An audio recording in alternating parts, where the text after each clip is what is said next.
Si Tanjiro ang bagong vessels ni Sukuna ay ni Muzan pala. Hello, this is Cloro at welcome back para na naman sa isang panibagong chapter review ng Demon Slayer. Hindi na nga tayo magpapaligoy-ligoy pa at umpisa na natin ang panibagong chapter.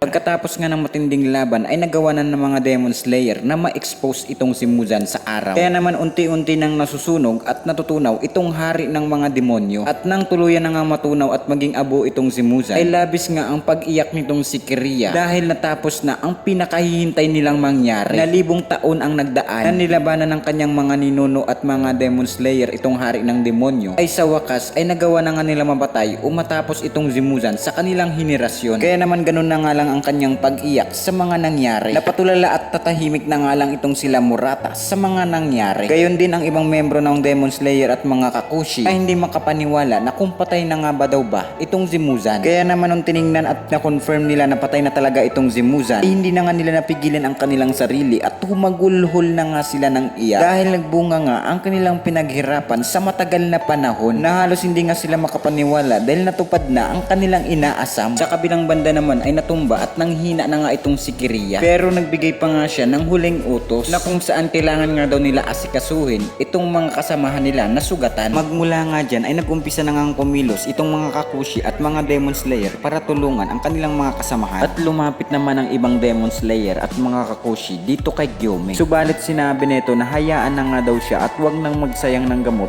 pa para sa kanya. Gamitin na nga lang daw ang gamot para sa mga nangangailangan dahil huli na nga daw ang lahat para sa kanya. Naiiyak na nga lang itong mga Kakushi at Demon Slayer dahil alam nga nila kung anong ibig sabihin ni Gyome. At sinabi pa ng mga to na ililigtas nga daw nila si Gyome sa huling pagkakataon. Pero sumagot naman din si Gyome at nakiusap nga ito sa kanila na huwag na nga daw mag-aksaya ang mga to ng oras sa kanya at ito nga daw ang huli niyang kahilingan. At magmula nga dyan ay nalagutan na nga ng hininga itong pinakamalakas na Hashira at nalipat naman ang panel na kung saan may tumatawag sa pangalan ni Gyome. At ito pala ang mga batang inampon at inalagaan niya na pinatay ng mga demonyo. Nanghihingi nga ang mga to ng tawad sa kanya dahil sa panahong hindi nga daw nila sinunod itong si Gyome. Noong sinugod sila ng demonyo sa kanilang tahanan, sinabi nga daw ni Gyome na walang aalis sa kanyang tabi pero hindi nga daw ito sinunod ng mga bata dahil ang gusto nga lang daw nila mangyari ay protektahan itong si Gyome. Noong mga panahong yon, naghanap nga daw sila ng sandata para labanan itong demonyo dahil alam nga daw nila na hindi nakakakita o bulag nga daw itong si Gyome. Tumakbo nga daw sila para manghihingi ng tulong pero napatay nga daw sila ng demonyo. Kaya nga daw hindi ibig sabihin nun na hindi nila pinagkatiwalaan or hindi nila sinunod itong si Gyome dahil kung nabuhay nga daw sila ng araw na yon ay ipapaliwanag nila kay Gyome ang mga nangyari. Pero hindi nga daw ito nangyari kaya naman lubos nga daw sila nanghihingi ng tawad dito kay Gyome. Magmula nga dyan ay naliwanagan naman si Gyome sa mga nangyari dahil sa pagkaalam niya nga daw ng panahong yun ay hindi siya pinagkatiwalaan ng mga bata pero nagkamali nga daw siya dahil gusto nga lang daw pala siya iligtas ng mga to dahil isa siyang bulag. Nanghingi naman ng tawad itong si Gyome dahil hindi niya nga daw naprotektahan itong mga bata. Sinabi naman ng mga bata na wag nga daw manghingi ng sorry itong si Gyome dahil hindi naman daw nito kasalanan ang mga nangyari. At magmula nga dyan ay may higpit na nga nilang niyakap itong si Gyome. Mahal na mahal nga daw nila itong si Gyome at matagal na nga daw nila itong hinihintay. Kaya naman sabay-sabay na nga daw silang pupunta sa kabilang buhay at bumalik naman ang panel sa kasalukuyang pangyayari na kung saan tumulo nga ang luha ni Gyome bago ito malagutan ng hininga. Sinabi naman ng Kakushi na hindi na nga daw humihinga itong si Gyome at magmula nga dyan ay humagulhol na nga sila ng iyak. Sa kabilang banda naman ay naghihingalo na itong si Kanroji. Naiiyak naman si Kaburomaru sa kalagayan nito at napansin naman dyan ni Kanroji na niyayakap siya nitong si Obanai. Tinanong niya nga ito kung nanalo nga ba daw ba sila sa laban. Sumagot naman itong si Obanai na oo nga daw nanalo sila at napatay na nga daw nila itong si Muzan. Sumagot naman itong si Kanroji na mabuti nga daw kung ganun dahil napatay na nga daw nila itong si Muzan. Dagdag pa neto na namamanhid na nga daw itong katawan niya. Wala na nga daw siyang nararamdamang sakit at sa tingin niya nga daw ay malapit na siyang mamatay. Sinabi naman dyan ni Obanai na pares nga daw sila ng nararamdaman nitong si Kanroji. Huwag nga daw itong mag-alala dahil malapit na nga rin daw siyang mamatay at hindi nga daw ito nag-iisa. Tumulo na nga lang dyan ang luha ni Kanroji at sinabi niya na ayaw niya nga daw mamatay itong si Obanai. Nangihingi nga ito ng tawad dahil wala nga daw siyang masyadong nagawa sa laban. Sumagot naman dyan si Obanai at sinabi na hindi nga yan totoo at nakiusap nga ito kay Kanroji na wag nga daw magsalita ng mga ganong klaseng bagay. Sinabi naman naman dyan ni Kanroji na kung naaalala nga ba daw ba ni Obanay ang una nilang pagkikita. Sumagot naman itong si Obanay at sinabi na oo, naalala niya nga daw. Naligaw nga daw siya sa bahay ni Kagaya at si Obanay nga daw ang tumulong sa kanya. Sumagot naman itong si Obanay at sinabi nito na kabaliktaran nga daw ang sinasabi nitong si Kanroji dahil ito nga daw ang tumulong sa kanya. Dahil sa una nga daw nilang pagkikita ay isa nga lang daw itong napaka-cute at simpleng babae. Masayahin nga daw ito at lagi nga daw nito na-appreciate kahit ang maliliit na bagay. Bukod pa dyan ay lagi nga daw maaliwalas itong ngiti ni Kanroji. Na kahit nagsanay nga daw ito ng mala-imperno para maging isang hashira ay hindi nga daw ito nagreklamo ni kahit na konti. Marami nga daw siyang masasayang alaala na kapag kausap niya itong si Kanroji na para bang ang pakiramdam niya ay isa lang siyang normal na bata. Kaya naman ikinakagalak niya nga daw ang ganoong klaseng bagay. At sigurado nga daw siya na ganun din daw ang nararamdaman ng kanilang kasama na kapag kausap nila itong si Kanroji. Ang kabaitan nga daw nito ay walang hanggan kaya naman marami nga daw itong pinagaling na puso. Nawawala nga daw ang problema ng mga tao once nakausap nila itong si Kanroji. Kaya naman sinabi na nga lang dyan ni Igoro na itaas nga daw ni Kanroji ang kanyang noo dahil hindi nga daw siya papayag na may magreklamo kay Kanroji na kahit ni sino. Magmula nga dyan ay humagulhol na nga lang ng iyak itong si Kanroji dahil sa mga pinagsasabi nitong si Obanay. Sinabi nito na masaya nga daw siya at mahal na mahal niya nga daw itong si Obanay. Ang mga niluluto nga daw nito ay ang pinakamasarap na pagkain na natikman niya sa tala ng kanyang buhay. Lagi nga rin daw siya tinitingnan nitong si Obanay na may napakagandang mga mata. Kaya naman nakiusap nga siya dito kay Obanay na kung sakaling ma-reincarnate sila or ipanganak sila ulit ay pwede nga ba daw ba gawin siya nitong asawa. Napatulo na nga lang dyan ang luha ni Obanay at sinang-ayunan nga itong si Kanroji. Sinabi pa nito na kung gusto nga daw talaga siya nitong si Kanroji ay gagawin niya nga ang lahat para maging masaya ito. At kung sakali man daw na ma-reincarnate sila ay poprotektahan at hindi niya nga daw haayaang mamatay itong si Kanroji. Mula nga dyan ay niyakap nila ang isa't isa na napakahigpit at nalagutan na nga sila ng hininga. Well, alam nyo guys, is napaka-importante sa akin ang chapter na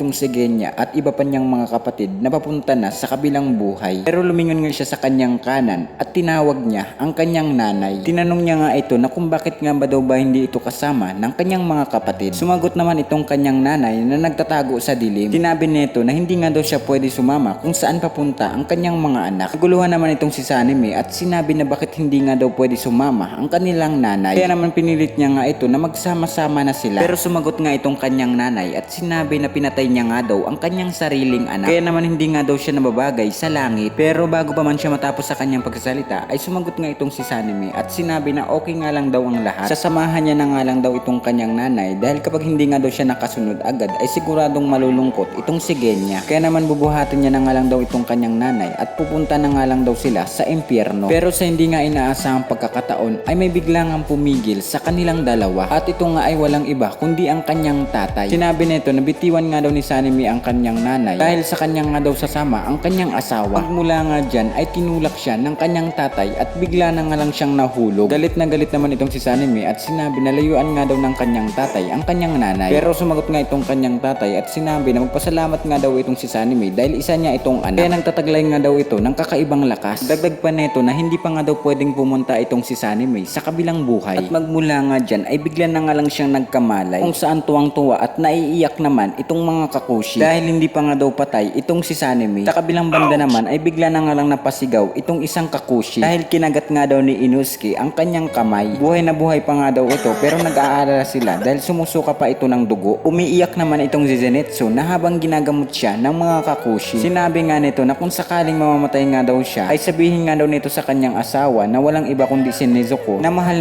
niya ito. Pero sinabi naman ng isang kakushi na kung nababaliw na nga ba daw ba itong si Zenitsu dahil hindi niya naman naman daw asawa itong si Nezuko. Pero nagpatuloy pa nga siya dyan sa pagsasalita at sabihin daw dito kay Nezuko na naging matapang siya bilang isang Demon Slayer at si Nezuko nga daw ang nasa isip niya sa kanyang huling hininga. Pero sinabi na nga lang dyan ng isang Kakushi na bakit hindi na nga lang daw tumahimik itong si Zenitsu. At sa kabilang banda naman na kung saan pinipigilan ng mga Kakushi itong si Tomioka dahil bawal pa nga daw itong gumalaw. Pero nagpupinglas nga dyan si Tomioka at sinabi na kung nasaan nga ba daw ba itong si Tanjiro. Sumagot naman itong isang Kakushi at sinabi na okay nga lang daw itong si Tanjiro. Kaya naman magpahinga na nga daw itong si Tomioka at hayaan sila na gamutin ito. Pero bago pa man matapos sa pagsasalita itong isang Kakushi ay bigla na nga lang napatulala itong si Tomioka sa kanyang nakita. Dahil nakita niya nga itong si Tanjiro na nakaluhod na at wala na ang kanyang kaliwang braso na kung saan umiiyak na nga itong isang Kakushi at sinabi na hindi na nga daw humihinga itong si Tanjiro. Ginawa na nga daw nila ang lahat ng kanilang makakaya pero wala na nga daw pulso itong si Tanjiro. Kaya naman nung marinig nga ito ni Tomioka ay naalala niya ang napakatamis ng ngiti nitong si Tanjiro. Hindi niya na nga napigilan ang kanyang sarili at tumulo na nga ang kanyang luha. Unti-unti nga siya dyan naglalakad sa kinaroonan ni Tanjiro na may punong-puno ng pagkadismaya. Lumuhod nga siya sa harap at hinawakan niya ang kamay nito at sinabi ang mga katagang sa pangalawa nga daw pagkakataon ay nabigo na naman siyang maprotektahan ang isang tao kung saan sinisisi na nga dyan ni Tomioka ang kanyang sarili dahil lagi nga lang daw siya ang nakakatanggap ng proteksyon sa ibang tao pero hindi niya man lang daw maproteksyonan itong mga taong mahalaga sa kanya. Kaya naman napaiyak na nga lang siya dyan at paulit-ulit nga siyang nanghihingi ng tawad. Pero sa mga sumunod nga na chapter ay bigla na nga lang nalipat ang panel patungkol dito kay Muzan na kung saan ang mga sa panahong nasisinapupunan pa lang siya ng kanyang ina ay nakayakap na nga daw sa kanya ang anino ng kamatayan. Kaya naman daw nung inuluwal o pinanganak siya ay wala nga daw siyang pulso at hindi na siya humihinga. Ang dahil nga dyan ay idineklara siyang patay na at nang malapit na nga daw siya sunugin para i-cremate ay gumawa nga daw siya ng paraan at pinilit ang kanyang sarili. Kaya naman nagawa niya nga daw umiyak ng mga panahong yun at hindi siya na-cremate hanggang sa dumating ang punto na naging isa nga siyang demonyo at naging malakas na nilalang. Pero ang problema nga daw ay may kahinaan ang kanyang katawan na kung saan nasusunog nga ito sa araw. Napakasakit man daw tanggapin pero tama nga daw itong sinabi ni Kagaya sa kanya na lahat nga daw ng may buhay dito sa mundo ay may katapusan at wala nga daw makakaligtas sa kamatayan. Ang nararamdaman, emosyon at ang mga alaala ay ang mga bagay lamang na hindi mamamatay o mananatili sa magpawalang hanggan. Sinabi pa ni Musa na hindi niya nga daw maalala ang mga tao na kanyang pinatay dahil sa paniniwala niya na kapag ang isang nilalang ay namatay ay ito na ang katapusan at hindi na nga daw siya nalulungkot o wala na nga daw siya pakialam sa ganong klaseng bagay dahil para sa kanya ay hindi na nga daw siya nakakaramdam ng lungkot. Pero ang feelings nga daw ay namamana sa bawat nilalang na kahit matagal niya na nga daw itong naramdaman dahil naging isa na siyang demonyo ay ang katotohanan ay nasa mismong kanyang mga mata. Pinakita nga itong si Muzan na umiiyak na. Sinabi niya pa na naghalo-halo na nga daw ang emosyon sa kanyang sarili. Nanginginig na nga daw siya dahil malapit na ang kanyang katapusan. Mabilis na nga daw natutunaw ang kanyang katawang laman dahil sa sikat ng araw. Pero hindi pa nga nawalan ng pag-asa itong si Muzan dahil sinabi niya na ang kanyang nararamdaman, emosyon at alaala ay mananatiling buhay at magpawalang hanggan. Kaya naman ipagkakatiwala niya nga daw ang lahat dito sa iisang bata at ang bata nga na tinutukoy nitong si Muzan ay walang iba kundi ang ating bida na si Tanjiro. Sinabi pa nga dyan ni Muzan na tumigil na nga daw ang pagtibok ng puso nitong si Tanjiro pero buhay na buhay pa nga daw ang katawang laman nito. Kaya naman hindi pa nga daw huli ang lahat. Isasalin niya nga daw ang lahat ng kanyang dugo at ang kapangyarihan. Kapag nakasurvive at nanatiling buhay nga daw itong si Tanjiro ay isa nga daw ito sa magiging pinakamalakas na hari ng mga demonyo dahil nga daw na magkapatid nga itong Nezuko at si Tanjiro ay parehas lang ang dugo na nananalaytay sa kanilang dalawa. Kaya naman malaki nga rin daw ang chance o posibilidad na ma-immune sa araw itong si Tanjiro. At bago pa man matunaw pala itong si Muzan mga kaibigan, nalipat niya na pala kay Tanjiro ang lahat ng kanyang dugo at ang kapangyarihan na kung saan pinagkatiwala niya nga ang lahat sa ating bida na hindi nga daw ito mamamatay at ito nga daw ang tutupad ng kanyang pangarap. Kaya naman nung bumalik nga ang panel sa kasalukuyang pangyayari kung saan nagluluksa na nga itong mga Kakushi at iba pang Demon Slayer dahil inakala nilang patay na si Tanjiro ay bigla na lang may hindi inaasahang pangyayari kung saan dumilat nga itong si Tanjiro at isa na siyang ganap na demonyo. Kinagulat naman ito ng mga Kakushi sa kanilang nasaksihan. Instantly ay bigla na nga lang nag-regenerate itong kanyang kaliwang braso at inatake niya nga ang Kakushi sa kanyang kaliwang bahagi. Agad naman itong napansin ng Tomioka kaya bago pa man tamaan itong Kakushi ay nagawa niya nga itong maligtas. Nang dahil nga dyan ay gulat na gulat sila sa mga nangyari dahil sa ikinilos ni Tanjiro, lalo na itong Kakushi sa kanyang likuran. Kung hindi ako nagkakamali na ang Kakushi na to ay walang iba kundi si Goto. Sa sobrang labis ng pag-aalala at pagtataka ay nilapitan niya nga itong si Tanjiro. Pero bigla na nga lang itong sumigaw si Tomioka na layuan nga daw nila itong si Tanjiro. Pinakita nga dyan si Tanjiro, nagganap na siyang isang demonyo. Mamadali nga itong si Tomioka. Pero huli na nga ang lahat dahil aatakihin na ni Tanjiro itong si Goto. Nang malapit na siyang matamaan ay buti na lang ay biglang sumikat itong araw. Kaya naman hindi direktang tinamaan itong si Goto at natanggal lang ang kanyang takip sa mukha. Pinakita naman itong si Tanjiro na namimilipit sa sakit dahil sa sikat ng araw kung saan unti-unti na nga siyang nasusunog. At bigla na nga lang sumigaw itong si Tomioka na wag nga daw matulala at umatras na nga daw ang lahat. Ang lahat nga daw ng kaya pang lumaban ay kunin nga daw nila ang kanilang sandata at backupan siya. Nang dahil nga dyan ay nagulat nga itong sila Yushiro, Zenitsu at Inosuke na kung ano nga ba daw ba ang nangyayari. Ito ay sumigaw nga itong si Tomioka at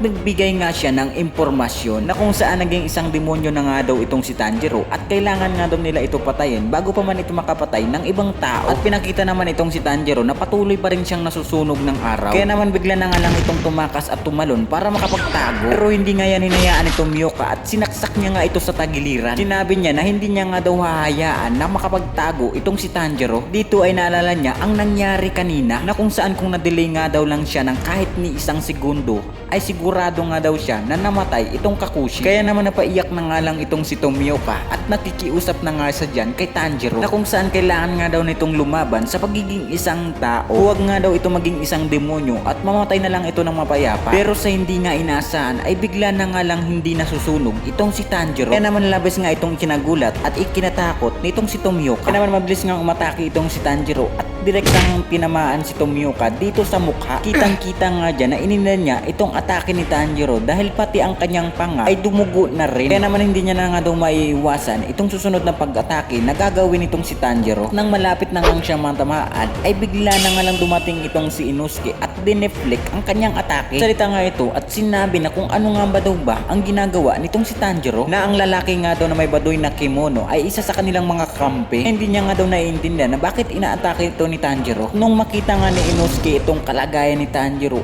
ay hindi nga siya makapaniwala na kung saan natulala pa nga siya dyan dahil isang ganap na ng demonyo ang kanyang kaibigan. Ganon din si Zenitsu na halos natulala rin sa kanyang nasaksihan. Sinabi niya na hindi nga daw totoo itong nangyayari dahil naging demonyo nga daw itong si Tanjiro at hindi nga daw ito nasusunog ng araw. Sobra na nga daw itong nangyayari at wala na nga daw kayang lumaban pa sa kanila. Magmula nga dyan ay sumugod na nga itong si Tanjiro kay Inosuke at nadepensa naman ni Inosuke ang ginawa niyang pag-atake na habang naman nakikipaglaban itong si Inosuke kay Tanjiro ay may naalala nga siya ng isang bagay na noong magkasama silang tatlo sa pagsasanay. Sinabi niya na parang lang daw silang magtropa at ang tingin niya na nga daw dito kay Tanjiro ay para ng isang kapatid. Kaya naman kapag may isa nga daw sa kanila ang naligaw ng landas o di naman kaya ay maging isang demonyo ay gagawin nga daw nila ang lahat ng kanilang makakaya para pigilan ito na kahit gaano pa man daw kabrutal o kasakit ang ganitong klaseng pangyayari ay kailangan nga daw nila itong gawin para sa tamang landas. Kaya naman kahit masakit nga daw kay Inosuke na patayin itong si Tanjiro ay kailangan niya nga daw itong gawin para hindi ito makagawa ng kamalian. At habang papasugod na nga itong si Tanjiro kay Inosuke ay sumigaw nga itong si Zenitsu na tumigil na nga daw itong si Tanjiro. Pero sinabi naman ni Inosuke na buo na nga daw ang loob niya at puputulan niya na ng ulo itong si Tanjiro. At nang malapit niya na nga maputulan ng ulo itong si Tanjiro ay may bigla na nga lang siyang naalala na kung saan nakangiti nga itong si Tanjiro sa kanya at inaalok siya ng inihaw na isda. Kaya naman pinigilan niya ang kanyang pag-atake at ibinaba niya nga ang kanyang depensa. Sinabi niya na hindi niya nga daw kayang patayin itong si Tanjiro. Kaya naman sinugod na nga lang siya nito at ikinagulat nga ni Tomioka ang mga sumunod na pangyayari na kung saan tumalsik na nga ang dugo sa paligid nitong si Inosuke. Hindi naman makapaniwala itong si Zenitsu sa kanyang nakita at pinakita nga itong si Tanjiro na kagat-kagat niya na itong Zenitsu Nezuko na bago pa man pala matamaan itong si Inosuke ni Tanjiro kanina ay dumating nga itong si Nezuko para iligtas siya. Magmula nga dyan ay niyakap na nga lang ni Nezuko itong si Tanjiro na kung saan ay nangihingi nga siya ng tawad. Nangihingi nga daw siya ng tawad dahil hindi niya nga daw naiintindihan ang mga nangyayari noong mga panahong isa pa siyang demonyo na kung saan ay sinalo nga daw ng kanilang kuya ang lahat ng problema ng kanilang pamilya na sa kabila nga daw ng kabaitan nito ay lagi nga ito ang naghihirap. Matindi nga daw ang pagsasakit, kalungkutan at paghihirap ang dinanas ng kanilang kuya nung minasakir ang kanilang pamilya. Kaya naman napaiyak na nga lang dyan itong si Nezuko at napatanong siya sa kanyang sarili na bakit nga daw ang mababait na tao ang laging tinatapakan at naghihirap sa araw-araw. Pakalungkot nga daw ng ganong klaseng bagay pero huwag nga daw sumuko itong kanyang kuya. Tumaban at magtiis na nga lang daw ito ng kahit na konti at huwag nga daw ito maging isang demonyo. At kung pwede nga ba daw ba ay umuwi na sila sa kanilang tahanan. At pagkatapos nga mabanggit ni Nezuko ang ganong klaseng mga kataga ay bigla na nga lang sumigaw itong si Tanjiro na kung saan nagpupumilit nga siyang magpumiglas at nasusugatan niya na nga itong si Nezuko. Pero sa kabila nga ng ginagawa nitong si Tanjiro ay hindi nga siya binibitawan nitong si Nezuko at nang ibabalibag niya na nga ito ay bigla na nga lang dumating itong si Zenitsu na kung saan niyakap at pinigilan siya nito at humahagulhol nga ito ng iyak. Sinabi niya na tumigil na nga daw itong si Tanjiro dahil nasasaktan niya na nga daw itong si Nezuko. Hindi na nga daw ito isang demonyo at bumalik na ito sa pagiging isang tao. Kaya naman kapag sinaktan nga daw ni Tanjiro itong si Nezuko ay magre-resulta nga ito ng kamatayan. Kaya naman bumalik na nga daw sa pagiging normal itong si Tanjiro dahil tinatawag na siya nitong si Nezuko. Pero sa kabila nga ng mahigpit ng pagkapit ni Nezuko, ni Zenitsu at ng isang kakushi kay Tanjiro para pigilan ito, patuloy pa rin itong nagwawala at sumisigaw. At bigla na nga lang dumating itong si Inosuke para batukan siya. Humahagulhol nga rin ito ng iyak at sinabi na tumigil na nga daw kakasigaw itong si Tanjiro. Huwag nga daw saktan ito si Nezuko dahil hindi naman daw klaseng ganong lalaki itong si Tanjiro. Malambing at mabait nga daw itong tao kaya bumalik na nga daw ito sa pagiging isang normal. Na habang nagsasalita nga itong si Inosuke ay sinusuntok niya nga itong si Tanjiro na parang bata. Pero magmula nga dyan ay hindi nga natinag itong si Tanjiro at nagbitaw nga ito ng Blood Demon Art na Shockwave na kung saan nawasak nga itong kinatatayuan nila at tumalsik naman itong si Zenitsu, Tomioka at Inosuke. At magmula nga dyan ay tuluyan na nga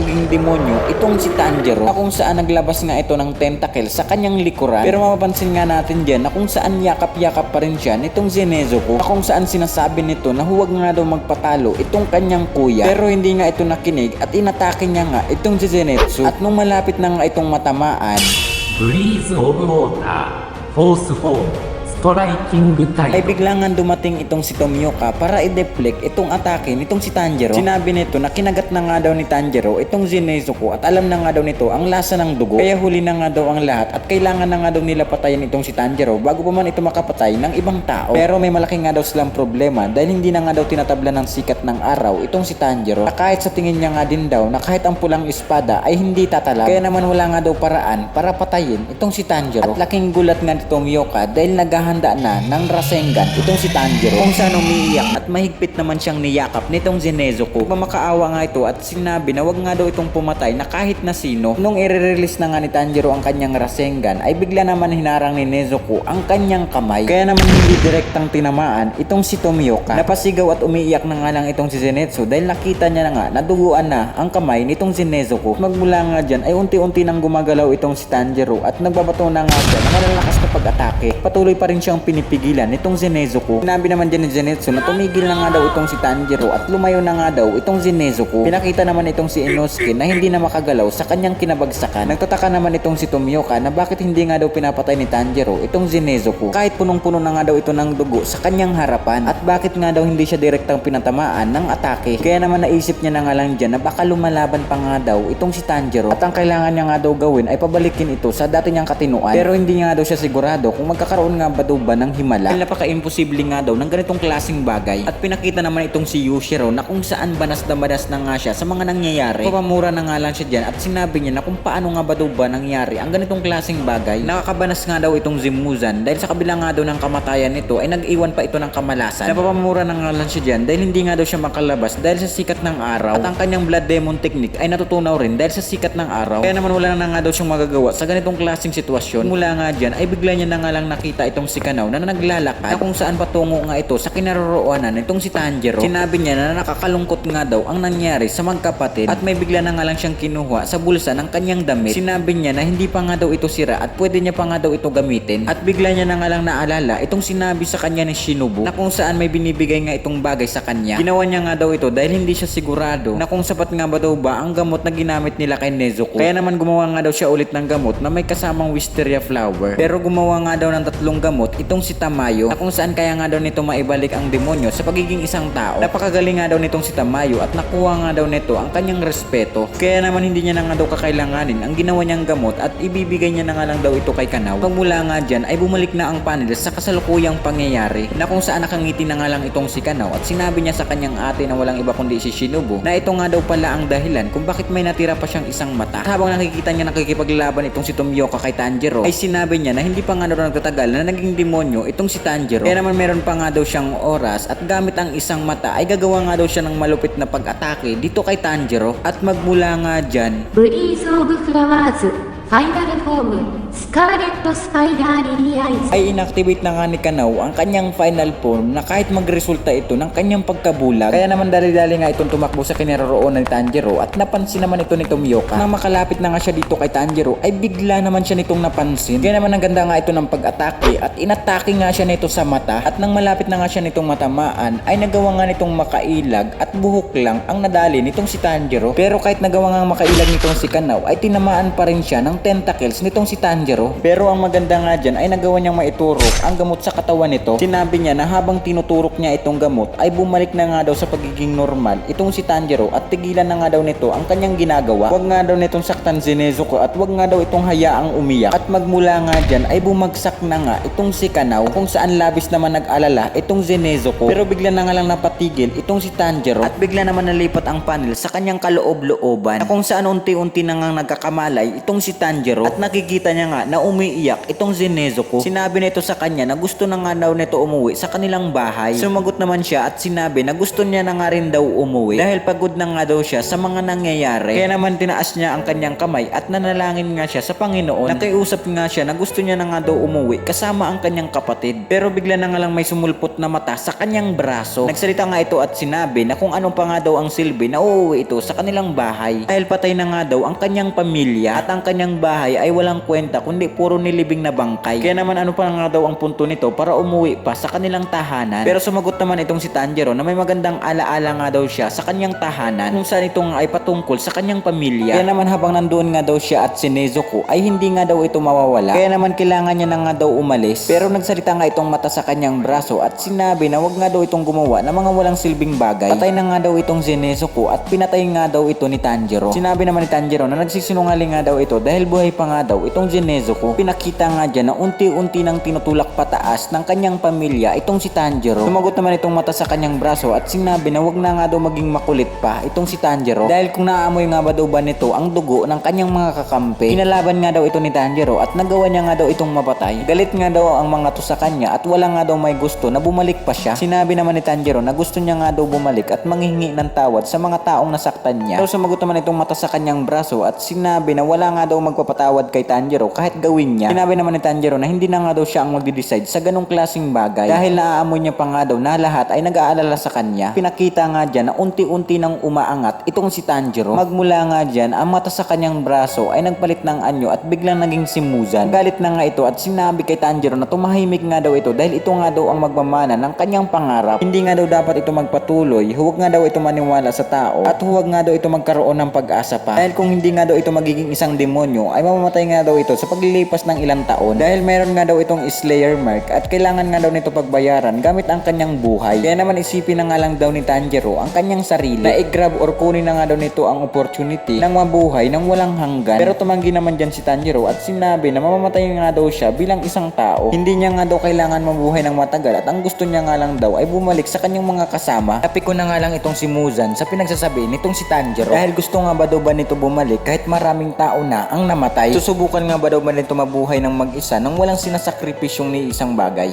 Napaiyak na nga lang dyan si Tanjiro sa kanyang narinig, pero unti-unti nga siyang umaangat sa kanyang kinalalagyan. At magmula nga dyan ay pinakita nga itong mga Hashira na inaangat siya sa kanyang kinaroroonan. Nagulat naman itong si Muzan dahil hindi niya na nga mapigilan itong si Tanjiro. Sinabi niya na nga lang dyan na nangangarap nga daw ito ng tuwad at wala nga ba daw bahiya ito sa kanyang sarili. Pero hindi na nga siya dyan pinapakinggan ni Tanjiro kung ano man yung mga walang kwentang pinagsasabi nitong si Muzan. At ang nasa isip niya nga ay naaamoy niya nga daw itong si Shinobu. Pero hindi nga daw ito si Shinobu kundi ang Wisteria Flowers. May bigla na nga lang sumulpot dito ng dalawang kamay na kung saan inaabot naman ito ni Tanjiro habang pinipigilan naman siya nitong si Muzan. At nang mahawakan niya nga itong kamay sa taas ng Wisteria Flowers ay doon niya napagtanto na ito ang mga kamay ni Nezuko kung saan inaaya na nga siyang umuwi sa kanilang tahanan. Pero pilit nga siyang pinipigilan nitong si Muzan. Nabitiwan nga daw nito ang kamay na kanyang hinahawakan dahil nakonquer na nga daw ni Tanjiro itong sikat ng araw at siya nga daw ang tinakda bilang isang karapat-dapat. Kaya naman huwag na nga daw itong umalis. Dito ay pilit pang inuuto ni Muzan itong si Tanjiro kung hindi nga ba daw ba nito naririnig ang boses ng mga namatay. Galit nga daw ang mga to at sumisigaw na bakit si Tanjiro nga lang daw ang nakasurvive, na bakit siya nga lang daw ang nabuhay at sila ang namatay. Sumagot naman itong si Tanjiro na puro kasinungalingan nga lang daw itong sinasabi ni Muzan dahil ang mga tao na nga daw na to ay sinakripisyo ang kanilang buhay para sa ibang tao at hindi para sa kanilang sarili. Dahil ang mga tao na to ay labis na naghihirap at nagpakasakit sa kanilang buhay kung saan lumaban nga daw ang mga to at sinakripisyo nila ang kanilang mga sarili dahil ayaw nila maranasan ng ibang tao ang masakit na kanilang dinanas. At pinakita nga dyan itong mga Demon Slayer at mga Hashira na pumanaw na. Dito ay labis na nga nag-aalala itong si Muzan dahil hindi niya na nga mapigilan itong si Tanjiro. Sinabi nito na huwag nga daw itong umalis dahil ito nga daw ang magmamana ng kanyang matagal ng minimithi na siya nga lang daw ang makakagawa dahil pinili ito ng Panginoong Diyos na kaya nga daw maging perfect nito si Tanjiro bilang isang nilalang. Pero magmula nga dyan ay marami na ngang kamay ang humawak dito sa braso ni Tanjiro kung saan ito nga ang kanyang mga kaibigan at kasamahan na buhay pa hanggang sa ngayon na tinutulungan siyang makabalik sa kanyang kamalayan. At magmula nga dyan ay tuluyan na ngang nakalaya si Tanjiro dito sa kamay ni Muzan at nalipat naman ang panel sa kasalukuyang pangyayari na kung saan minulat na nga ni Tanjiro ang kanyang mga mata at dito ay nakatingin at nag-aalala nga ang lahat para sa kanya. Umiyak nga itong si Nezuko at tinawag siya bilang isang kuya. Nagsalita naman itong si Tanjiro at nangihinga siya ng tawad. Dagdag pa neto na kung okay nga lang ba daw ba itong mga sugat nitong si Nezuko. Magmula nga dyan ay bigla na nga nagsigawan ang lahat dahil tuwang-tuwa nga sila sa kanilang nasaksihan na kung saan bumalik na nga daw si Tanjiro sa pagiging isang tao at sa kanyang kamalayan. Napaiyak na nga lang sila dyan sa tuwa dahil ganap na ang kanilang tagumpay. Sumagot naman itong si Inosuke sa kanya na lahat nga daw ng sugat na binigay nitong si Tanjiro ay wala naman daw kwenta para sa kanya. Salita naman itong si Zenitsu na pagbabayaran nga daw ni Tanjiro ng habang buhay ang ginawa nito sa kanya. Hindi nga lang daw sa kanya at sa kanyang asawa at tumingin nga siya dyan dito kay Nezuko. Nagulat at na-confuse naman itong si Nezuko na bakit tinawag nga daw siyang asawa nitong si Zenitsu. Pinakita naman dyan si Tomioka na nakahinga na nga siya ng maluwag sa mga nangyari at sa kabilang banda naman na kung saan may isang kakushi na ginagamot nito si Kanao ay sinabi nito na nagising na nga daw itong si Tanjiro. Tumingin naman itong si Kanao at nakatingin din naman sa kanya itong si Tanjiro kung saan sinabi nito na nagpapasalamat nga daw siya dahil ligtas nga daw itong si Kanao. Napangiti at napaluha na nga lang sila sa kanilang mga sarili. Sa kabilang banda naman ay pinakita nga itong si Yushiro na kung saan kasama niya nga itong pusa na walang iba kundi si Chachamaru. Nagsalita nga ito at sinabi na alam niya nga daw na hindi mamamatay itong si Tanjiro. Ikinuha nga siya sa bulsa ng kanyang damit at ito nga ang hairpin ni Tamayo. Hinalikan niya nga ito at tuluyan na ngang lumuha ang kanyang mga mata. Sinabi niya kay Tamayo na sa wakas nga daw ay natapos na ang lahat at dyan na nga natatapos ang chapter 203 na kung saan ito na nga ang huling laban ng ating mga bida sa mga demonyo na may punong-puno ng mga actions at emotions. Pero bago nga tayo magtapos ay maraming salamat sa mga nakaabot dito at sa mga sumusuporta. Sana napasaya at napaiyak ko kayo sa mga ginagawa nating kalokohan at sana nabigyan ko ng hustisya ang kwento sa pinakapaborito nating anime. Naway abangan nyo pa ang huli pang 2